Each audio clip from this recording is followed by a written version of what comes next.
So now we have one of the most important topic, I would say, in work equipment like 9.3 is all about machinery hazards, which could be mechanical and non-mechanical. But before that, let's see what is the meaning of mechanical and what is the meaning of non-mechanical hazards.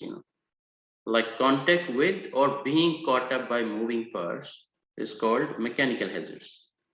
I repeat again, contact with or being caught up by moving parts is called mechanical hazards, and non-mechanical hazards from power source or things being emitted by the machine would be considered non-mechanical hazard. So contact with or being caught up by moving parts is mechanical hazard, because difference surely we have to bear in mind, then we can move on and understand in a better shape what is mechanical and non-mechanical hazards are there. And normally in our risk assessment registers or hazard identification registers, sometimes we don't differentiate either. Like we have mechanical hazard category, but non-mechanical hazard category we don't have, to be very honest, because I didn't see, even though they are put somewhere for sure, but separate category is not there. So power source of things being emitted by the machine would be called non-mechanical hazards. Now let's take some examples of mechanical hazards like crushing, shearing, cutting or severing, or even entanglement, drawing and or trapping, impact, stabbing or puncture, and also friction or abrasion, and high pressure fluid injection all comes under mechanical hazards. These are the examples of mechanical hazards. Now, take example, because a picture is more louder than 1,000 words. What is crushing?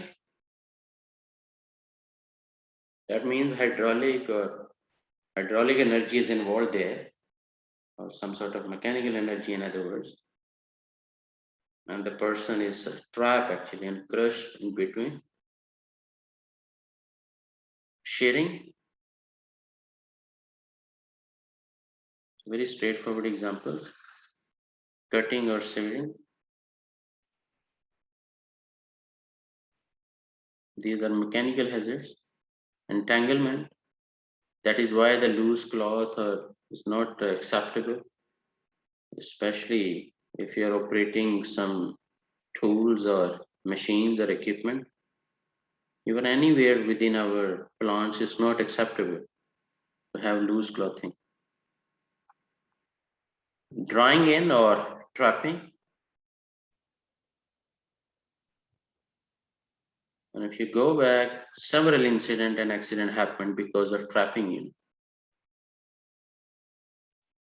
Impact, we can't come into contact, like especially loading, unloading, or rigging and lifting, going on and on with the crane or different. So all radius, nobody should come and cross the line of fire, like Mr. Fawaz also mentioned.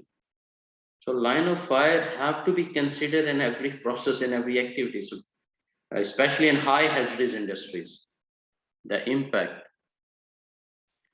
Stabbing or puncture, stabbing or puncture, fragments from abrasive weave. Also we have friction or abrasion. Okay. And high pressure fluid injection, like injuries caused by liquid release under pressure, and may have small entry wound but travel through tissue.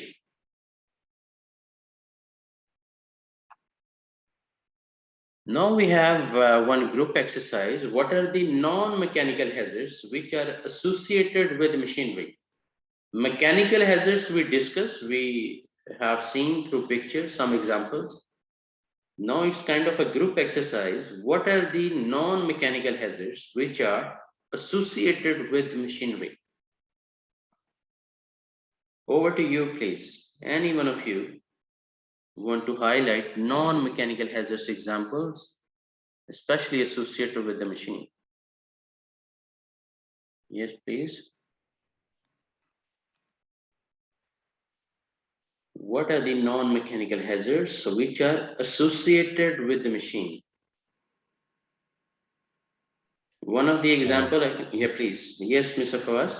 Yes, go ahead, Yes, please. this is Mu'taz. Assalamu alaikum. Good morning to you all. Yeah.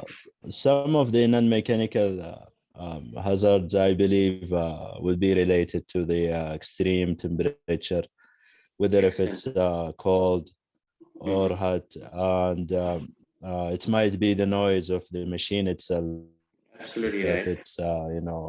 an enclosed area or anything like that. Mhm. We already and we talked about the vibration, Mhm. so it could be the vibration and the nature of how the machine work and stuff. So I believe those points are Mhm. considered non-mechanical hazard from my side. Excellent, Thank you. Marshall. Excellent. Excellent, Marshall. Any other example, guys? Any other examples of non-mechanical hazards associated with the machinery? Think about all the energies associated with the machine, and for each energy, what kind of hazards going to be there? Like we have electrical, that means electricity could also be a hazard associated with the machinery. Any other hazard, or we can move on and see, like is already mentioned, but non-mechanical hazards is electricity, noise, vibration, hazardous substances, and also ionizing radiation, non-ionizing radiation, extreme temperatures, ergonomics, slip, slips, and fall, and even several few other hazards could also be there. But these are the major examples of non-mechanical hazards. So this is all about, we have discussed identify the mechanical hazards and identify the non-mechanical hazards. We have discussed